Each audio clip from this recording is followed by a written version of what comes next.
This is the first case when units are lost are normal loss and occurred at start or during the process, or we don't know when those units were lost. It means we don't know the stage of loss of those units. Then in such condition, the rule is that we will not separate that cost, and that cost will be automatically spread over or allocated to completed units and work in process inventory units. What will be the result of this treatment? This will increase per unit cost of both completed units and in process units because the denominator has decreased. We have allocated the cost on less number of units. Let's have the example. We have data. The Curtis company use process cost in accounting for its production department, which uses two materials. Material A is added at beginning of the process and is inspected at the 90% stage. Material B is then added to the good units. The shortage of units is considered as normal loss, and we don't know when these units were lost. We are unaware of the stage of loss of these units, or you may say at 90% stage, mean during the process. So ending work in process inventory is half completed. That is also information is related to ending work in process. Company records contain the following information for January. Okay, here it is.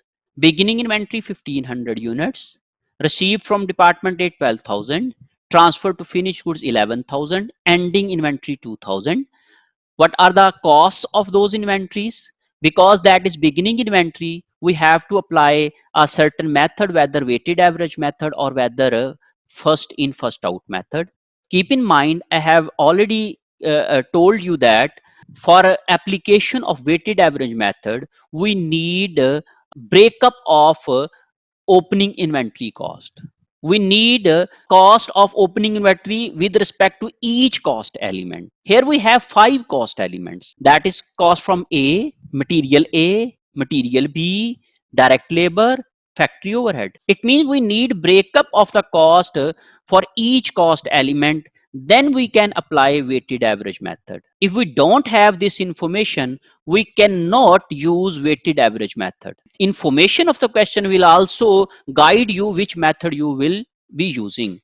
Although it will be given in your question that what method company uses, but you have to decide that depending upon the information available in your question. Here is the cost which has been added or received in this period. We had received 12,000 units in this period and bearing cost 4.5 per unit. So the total cost has not been given. We can calculate that. The department B has added material A 13,370, material B 4,500, labor cost 37,580, factory overhead 46,975. This is the complete information which we have been provided, and we will prepare cost of production report by using all the information. For the preparation of cost of production report, at first stage we will prepare equivalent units and quantity schedule. Here is the format of quantity schedule and equivalent units. You can separate both of the tables, but I would recommend you to use the combined table. Here are the quantity schedule. Beginning work in process inventory 1500, received in this period 12,000, total units available are 13,500. And what happened to these units? We had completed 11,000 units and transferred out. We had 2,000 units at the end of the process, and during the process we had not been given how many units were lost. This information has not been given in our question because we had only given 11,000 and 2,000 units. These can be calculated by you. Make the reverse calculation. Deduct 11,000 and 2,000 from this figure, you will get 500. So these are the 500 units can be calculated which are lost during the process. So when they are lost during the process, the treatment of this lost unit for the calculating of equivalent unit will be explained over here. So equivalent units calculation will be like so. I have already told you that prepare a number of columns or cost elements given in your question. Let's see the question. I have these 5 cost elements and I will prepare 5 columns for these 5 cost elements. Department A, material B, direct labor, and factory overhead. This information will guide me how many columns of equivalent units and how many columns of cost table I will use. So prepare the equivalent table by using these five headings: Department A, material B, direct labor, and overheads. So equivalent units of completed units, straightforwardly write the full units over here, because finished units or completed units are completed with respect to all cost elements. Mean they are completed in respect of department A, with respect to material A, with respect to material B, direct labor, and factory overhead. It means that these 11,000 units have consumed all these resources. So what about the work in process ending inventory? We had been given that work in process ending inventory are half completed, mean 50% completed. But with respect to department A, it is always 100% complete. Why this is 100% complete? Because when these units are completed in department A, then they were shifted to department B.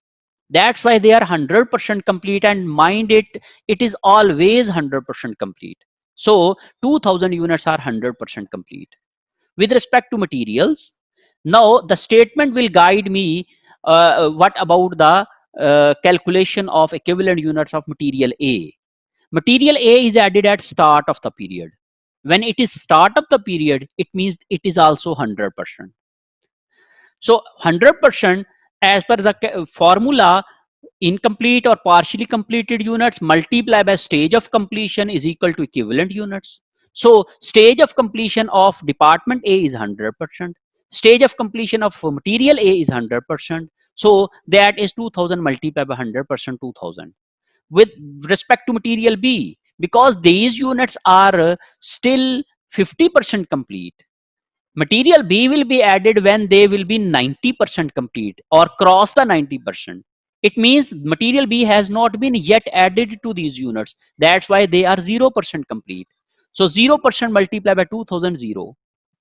And with respect to labor, that are 50% complete. And with respect to factory overhead, that are also 50% complete.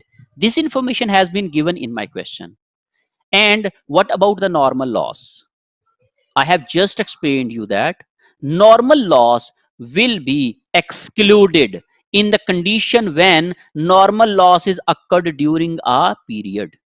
When normal loss is during the period, we will exclude the normal loss unit in the calculation of every department. It means we have lost the units of department A, and the cost of the department A will be charged to remaining units. 500 units will be excluded from department. Material A will be excluded. Material B has not been added to these because they are not relevant to that. And labor and FOH cost will also be charged to remaining units. That's why we have excluded these number of units. And in normal loss, when normal loss is during the process and charged to completed as well as work in process, this treatment will be made. In this way, we can calculate total equivalent units, which will be used for the calculation of per unit cost. This is the whole of quantity schedule and equivalent units.